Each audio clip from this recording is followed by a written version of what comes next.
Danganronpa Another Episode Ultra Despair Girls is a spin-off of the Danganronpa games, and it is full of problems, so I'm gonna discuss them.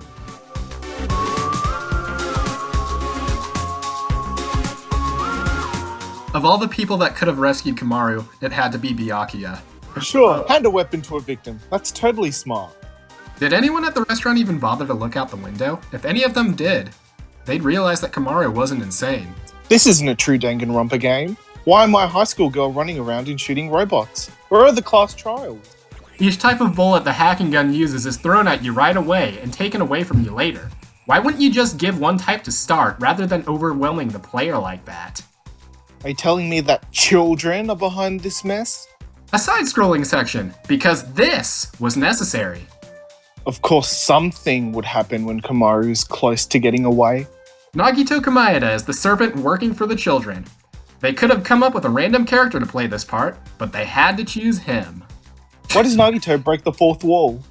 It's really difficult to aim at the Monokumas. When the kids introduce themselves, the game gives you the option to watch their intros. Shouldn't they just say everything they have to tell without asking whether or not the player wants to hear it? The kids want to kill all the adults because to them, adults are bad. But everyone becomes an adult when they get older. This logic is even addressed later on, but the kids just say they'd rather die as kids before they end up as adults. Of all the characters Kamaru could have been partnered with, it had to be Toko Fukawa. If it was established in the first game that Genocide Jack would only kill men, why would she threaten Kamaru? Toko's fantasies that show up throughout the game, usually at the end of a chapter, always made me want to throw my controller out the window. Why is there a training toilet just sitting here? Not only that, it's what you use to save your game? Why do you need to find save points to save your game? In other Danganronpa games, you could do it at any time, so why is it different this time around? If the kids are supposed to be the bad guys, why are some of them helping you? These goddamn arcade sections. Half of the time I can't even figure out how to do what I was instructed to do, so I just attack all the enemies until the game lets me move on. Do new enemies really have to introduce themselves when they first appear? When Kamaru loses all her health, she'll be taken out by Monokuma if she doesn't react quick enough. And if you do, Toko will save her. Does Toko just sit back and watch? Why are these junk Monokumas so scary? This isn't supposed to be a horror game. When you try to get an item out of a toy vending machine, but you're already maxed out on whatever comes out. Those Monokumas hanging out right around the corner. Those puzzles. They start off simple enough, but they make even less sense later on. Aoi Asahina's brother is introduced just so he can be killed off, making his introduction to the series pointless. Right when you find the key to the subway, some little steals it just to make the chapter longer. It takes a while for those mysterious sparkles to do anything when you use detect on them, so I actually ended up thinking it was broken. One of the truth bullets makes the Monokumas dance. Why? Why is there an arena in the subway? Stupid little girls with no wieners? Did that kid just break his arm? The boss fight is the typical shoot the enemy in the weak spot when it's exposed. How original. The camera is just awful during boss fights. So when you beat one of the kids' robots, they die? We know it's Toko's fantasy, so where did the bonus monocoins come from? Is she keeping them to herself? This kid's dialogue just drags on. They wasted time making this scene? It's not even funny. Suddenly, there's a Monokuma with an AI and it never gets explained. We have to go into the sewer? That's gross. The part where you have to protect Shirokuma is a pain in the ass. Hagakure's mother is the only new character with any connection to already existing characters in the series that doesn't get physically harmed. Toko, is that any way to talk to a person? Those parts of the game where you're ambushed by a ton of Monokumas are extremely annoying. Why the hell are there children that are humping the air? At one part of the game, you go up the stairs of a building for a while, only to reach a point where you have to go back down to the first floor and attempt to use the elevator. Right after you spend all that time protecting Taichi Fujisaki as he's fixing the elevator, he ends up getting attacked by Monokumas. Kamaru never gets to see her brother in person in this game, only through a screen. That part about Junko's boobs was unnecessary. That part where the lights go out. Kotoko's backstory is disturbing. Oh great, another Monokuma with an AI, and this one won't f***ing shut up.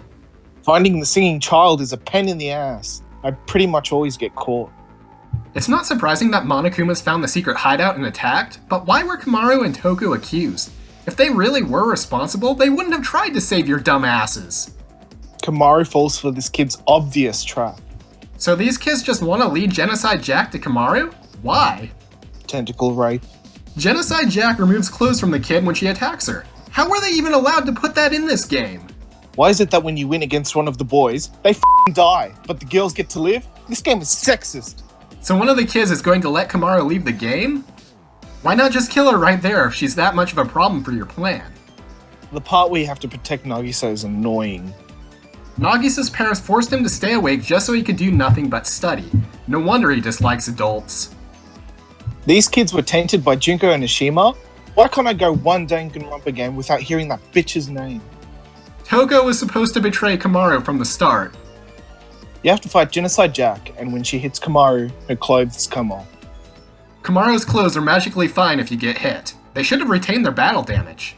I didn't want to see two children kiss. Toko, why'd you have to make it sexual? Haiji Toa is a pedophile. Those f***ing lasers are near impossible to dodge. It's so frustrating when you trigger a laser and need to destroy Siren Monokuma, but the hacking gun focuses on a different Monokuma. How is a man admitting to be into young children attractive, Komaru? No sane person likes men like that. Why is Kirigiri's name even mentioned when Kyoko doesn't even appear in the game at all? F*** this birthday riddle. I know the camera during boss fights was already mentioned, but it's a f***ing nightmare in Chapter 4. Kurokuma, those comments about a little girl's chest aren't needed. You have to figure out several arcade rooms to make your way to the top of Toa Hills. F*** whoever designed that room with bomber Monokumas that could knock you off the edge easily. Komaru randomly gets possessed by Haiji's father. Oh, now we're throwing religion into this game? Kurtiko, please keep your skirt down. Monika's room is full of pictures of Junko and Oshima. For the love of God, please let this bitch die in her stupid f***ing name already. I'm tired of seeing her show up in any form in every Danganronpa game. Monika was lying this whole time about needing a wheelchair. You little Stop pressuring me to break the goddamn controller! If you do break the controller, the children wearing Monokuma helmets will explode. I know Danganronpa can get pretty dark, but that's really f***ed up. Why is the children's dialogue font different from the other characters? Haiji thinks the talk of the exploding helmets is bull. Has he not seen what the children are capable of? Wouldn't it be highly believable at that point? This whole game was a setup to make Komaru the successor to Junko and Oshima? That makes no sense at all. And now the only option available is break the controller. Why doesn't it get explained why Haiji's robot is moving without him? The final boss takes some time to figure out. Now I have to ask, how would this go for someone who's colorblind? The final attack made me think I had messed up and was about to get a game over. This game isn't about the usual hope versus despair. Why the hell am I hearing Junko's voice through the decapitated heads of Kurokuma and Shirokuma? Oh look, it's Izuru Kamakura. When will Toko realize that Byakuya doesn't feel that way about her? So after all that Komaru just wants to stay behind? If you couldn't tell, that was a mix of legitimate and joke reasons for disliking the games. I actually did have a lot of fun with it, even if I did have some issues with the plot and some of the things they pulled. But what do you think of the game? Let us know in the comments.